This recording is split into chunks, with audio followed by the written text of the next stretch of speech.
الداخلية بيحقق انتصاره الأول في الدوري في الموسم ده في الجولة التاسعة على مين؟ على بيراميدز اللي هو الفريق البطل. بيحقق انتصار مهم جدا 2-1.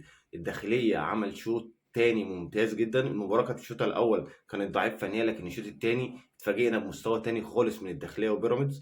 الداخلية بيهاجم في بداية الشوط التاني، وكان في هجمة خطيرة جدا عن طريق التغيير اللي عمله رضا شحاتة لما دخل سمير فكري ودخل رشيد أحمد، لكن الكرة بتطلع بجنب عرض أحمد الشناوي ترتد على طول بهدف لفخر لقاي عن طريق صناعة مصطفى فتحي. وقلنا المباراة خلصت على كده والعقدة اتفكت وخلاص الداخلية هيستقبل التاني والتالت، لكن اللي حصل غير كده تماما.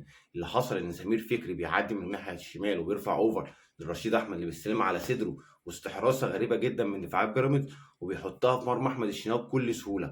قلنا المباراة خلصت تعادل وحلوة قوي على كده، الداخلية هترضى بالتعادل. لا، رضا شحاتة ابى ان هو يرضى بالتعادل، وبيهاجم بنفس الهجمه سمير فكري بيصنع نفس الكوره لرشيد احمد بالكربون زي ما هي بالظبط. بيستلم في نص دفاعات بيراميدز على صدره وبيحطها برده في الناحيه اليمين.